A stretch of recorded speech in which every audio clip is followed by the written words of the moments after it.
All right, let's talk about the offense for the Oklahoma Sooners coming up here on Locked On Sooners.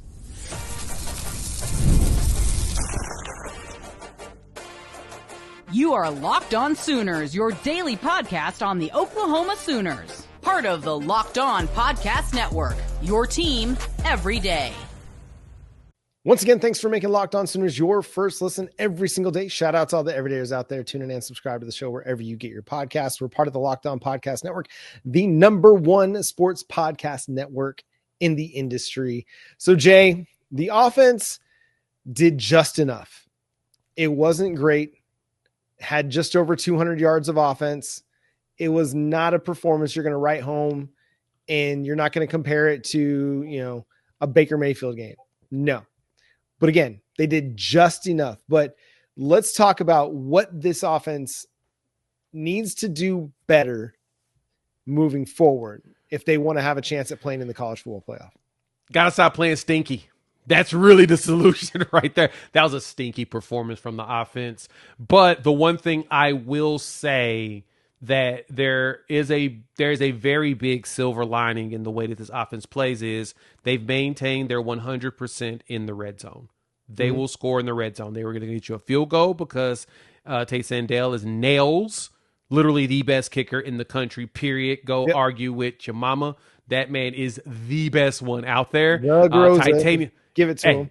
Titanium leg is it, man. He that dude. But they also do a really good job of at least getting him into field goal range, and the offense itself does a good job of not sputtering when you get in the actual red zone. And so that's a plus. You can't beat that they actually maintain and score. And mainly that's a shout out to the defense itself. The defense does a good job of putting this offense in great spots. We've seen it.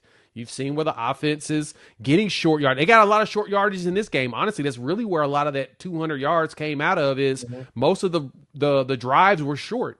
Yeah, because Satania gets you a big return to start the game, and then the defense keeps getting these turnovers in positive field positioning. So you're always starting off in spots where all you got to do is a couple drives here. Mateer gets the touchdown. You start to see some of that. We need to get more passing touchdowns. I'll tell you that. But John, to me, I'm curious to what needs to be done to get Mateer out of this funk. Like, is that it really does feel like more and more that knee is just, he is not comfortable really planting on it. I'm not sure where he's at with the knee or with the thumb.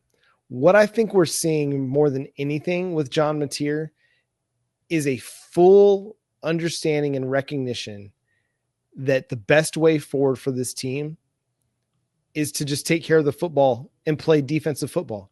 This looks like Trent Dilfer and the Baltimore Ravens from the early 2000s. Like, Trent Dilfer wasn't going to go win you games with his arm. He wasn't going to go throw for 300 yards and 4 touchdowns. He wasn't going to do that, but he didn't need to do that. He just had to do enough.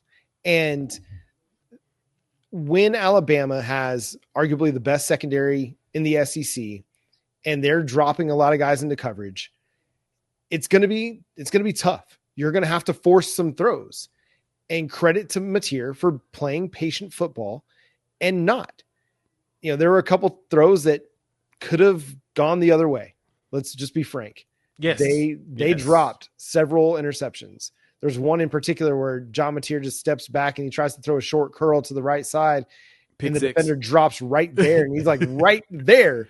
And I think the defender was even shocked that he threw the ball. But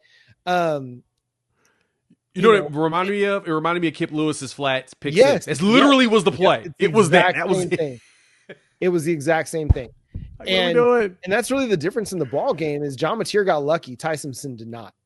And, you got to be lucky sometimes. It takes luck to win games, especially close games in the SEC. It's going to take some luck. And John Mateer got lucky.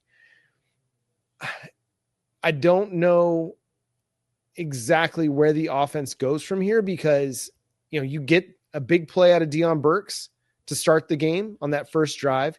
You got several first down completions from Mateer to Jaren Kanak to get drives going. And then they just couldn't connect the dots. They couldn't get the run game going. And so, Alabama's a good defense. They were only allowing 17 points per game so far this season.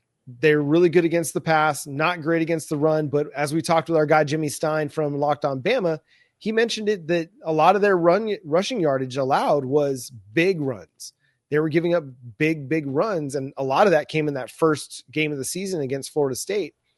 But otherwise, they'd been pretty good down to down, and they have a really good linebacker core. And obviously they got good dudes along the defensive front. So I think it's just one of those, hey, this was a tough matchup for Oklahoma. And they, again, did enough. They took care of the football. And when they got into scoring range, they got points. And again, credit to the defense for getting them into the scoring range, because Oklahoma wasn't going to be able to do it on their own. Yeah, they were struggling on it for the most part. And I mean, they had some drives, like the drive in the third quarter on that after the kickoff. If I'm correct, that's the first, I think, and Coop mentioned it to me, I think this is the first time this season we scored after halftime on our first drive. Because that's when we got the field goal to go up 20 to 14. I think that's the first time this season that we've actually scored at that point. That's crazy to me. Yeah. That we have not been able to do that. I mean, even the Michigan, because I think Michigan game, we had the ball first, so we didn't get it in the second half. But that's just wild to think that, dang, we ain't scored in the first drive of the second half like that. We've not been great to close halves. We've not been great to start halves. Like the middle eight for Oklahoma's offense has not been good. We have to do everything in between there in order to us to survive these games. And even crazier too is Alabama's a really good fourth quarter team. Yeah. And we were able to do a lot more in the Q4 than we thought. I mean, we sustained drives, which, when we talked about this, it felt like all of our drives were really long, like a lot of plays, a lot of grind out, which is okay. To me, that as this offense tries to figure itself out and hopefully get better and evolve, that's a plus, that you're able to grind out drives and get to the point where you can get some points on the board. You have to appreciate that a lot more than we do. I know I want to have old school Oklahoma offenses, even with Dylan Gabriel era, where we're just chunking the ball down the field constantly and winning 58-30 or something, right? I would love that. But I also like the fact that if the game is a one-score game and it's 20 to 21, 23, 21, that we're the ones coming out on top now. We're not the dudes on the bottom anymore. Yeah. You didn't get that before. We're doing it this year. And to me, those clutch moments are a lot bigger for what is to come when you hit the playoffs. I mean, go look at those playoff games. Go look at those scores from last year. You want to, after you get past the first set of rounds, you're going to be playing teams, and it's going to be grinds. And that's, to me, why the Tay Sandell acquisition was so big, and he's starting to pay major dividends. You've got to be able to win the close ones. Those are the most critical ones going forward. Yeah, and this offense is going to have to find some answers, and I don't know if it's getting the ball out quick on some quick crossers, things like that, running more mesh where you're running more drag routes across the formation, because it does seem like John Mateer is more comfortable throwing that than throwing like the verts.